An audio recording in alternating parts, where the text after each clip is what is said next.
We got Wally Moran here with us, and Wally's well known in the ICW cruising community.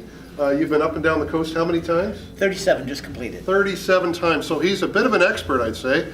And Wally is talking here at the Toronto International Boat Show, sharing his information with people, talking about the fear of leaving the dock and stretching your wings and going south. Right? So that's part of it, yeah, and explaining how to do it, how to make it easy. Everybody is afraid of the ICW, and there's nothing to be afraid of. It's like the trick to the ICW is you wake up in the morning, you do 25 to 50 miles, and about 3 weeks later you're in Miami. You just keep doing it over and over again. Yeah. You just take it in little bites. Yeah. So you've got an organization now called Sail to the Sun. Yes. And how long have you been doing that now? This is our 6th year. We just finished our 6th trip south. We started in Norfolk.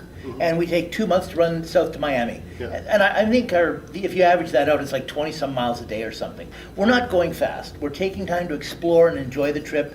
So but when you get down to Miami, you're not completely frazzled by the trip you've just made. Yeah, so how many boats normally would go with you? For that? Anywhere from 14 to 18 or 19. Well, that's a pretty big crowd. It's a big crowd, yeah. Wow.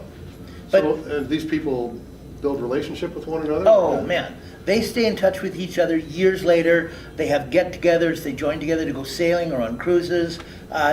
Each group, I create a Facebook group for each year going down, so we can communicate, things that are important. Sure. Like on whose boat we're meeting for drinks.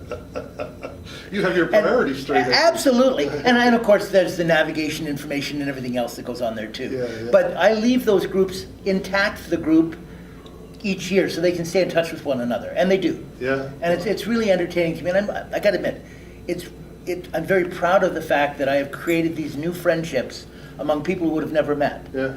It's my biggest achievement as far as I'm concerned. And I got to say too, Wally has created community all over the place because you've got what, like 5 Facebook More groups? than that. How many? Though the big one is 8 or 9, I think. Tell everyone what's We've got our biggest group is sailing and cruising.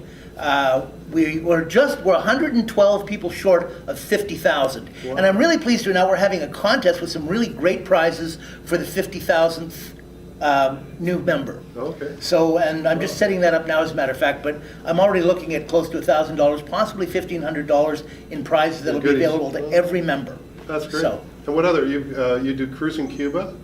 Sailing and cruising Cuba, Okay. Sailing and cruising with kids, sailing and cruising with pets. We have a group for the military people. And I just started, it's not formally a part of sailing and cruising, I set it up for, it's about cruising sober. Because in the cruising community there's as in life, there's a certain number of people who are dealing with those kinds of issues. Yeah. And a cruising group set up to support that, or a group set up for cruisers who are dealing with that issue, I think is a good idea. Well, that's great. Yeah. That's great.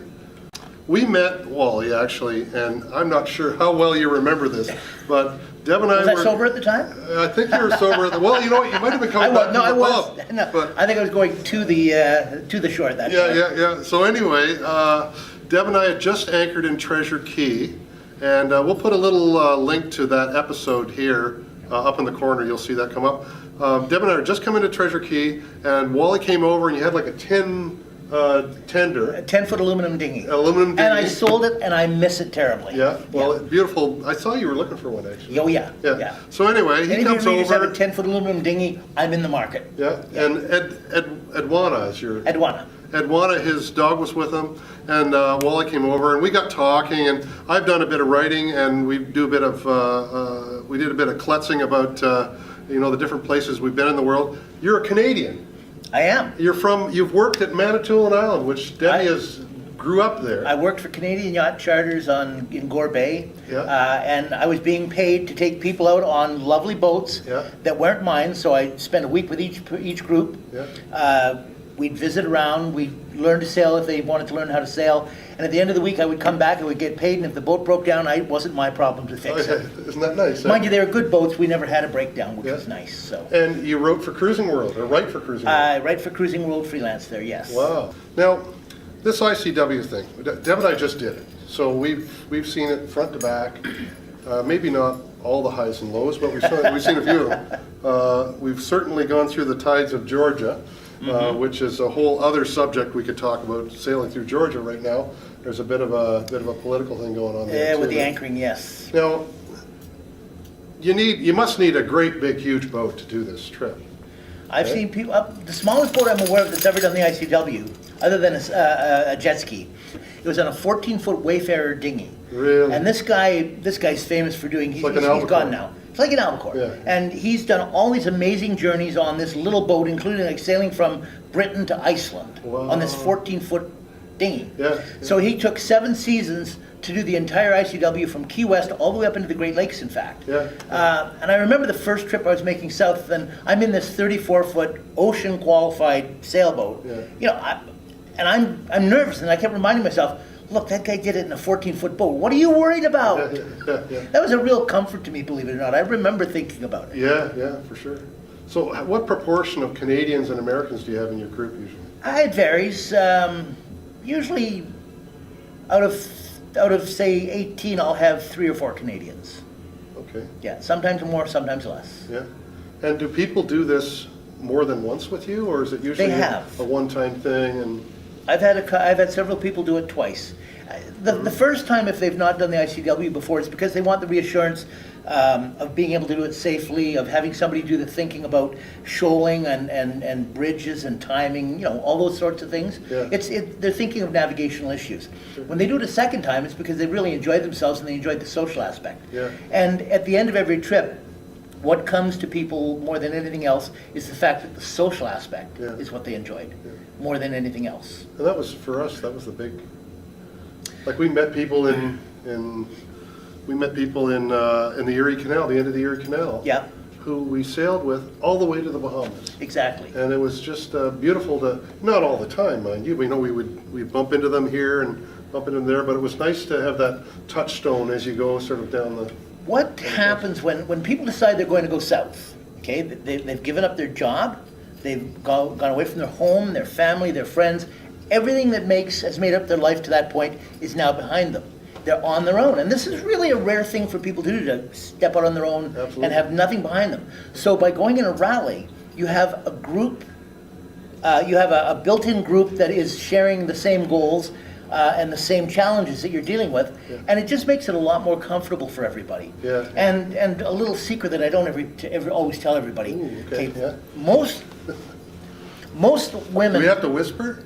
We should probably say it quietly. Most women know that their husband is not Sir Francis Drake or Christopher Columbus, Yeah. despite the fact he may think so. And I get that. Yeah. And what they really, really want is somebody out front that they absolutely knows what he's doing. Yeah. Okay. It's not that they don't trust their husbands, it's they just maybe like a little backup for them. I hear you. We can I say hear it that you. way. But the other thing is, as I said, it's the social aspect of it more than anything else.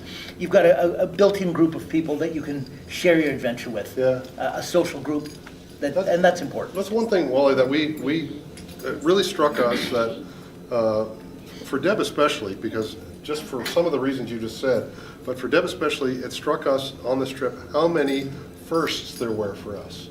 You know, the first time that our boat is dried out from a tide, the first time that we've dragged our anchor, the first time that we've seen tidal waters even, first Yep. time we've been in salt water. Like, there were so many firsts in this trip that, and I can see how the reassurance that somebody like you would Yeah. offer would really... Well, you know, even things as simple as when you're going south, it's a busy, busy time in the fall. And a lot of people are anchoring out because they can't get dockage. I have all my dockage secured over a month before the rally starts. Oh, wow. Now, if you try and call a lot of marinas and say, well, I'd like to secure dockage for November the 12th, they're just going to say, call us when you get closer. Yeah. Because they know most people are not going to make those dates. Yeah. For 6 years, we have only one night not hit our date, and that was because of bad weather. Yeah. So the marinas know that when I say I'm going to be there with X number of boats, Yeah. I am there with X number of And boats. you do some anchoring out, or? We do some anchoring out. We anchor out about, on the way south up to Georgia, we anchor out about once a week. Wow.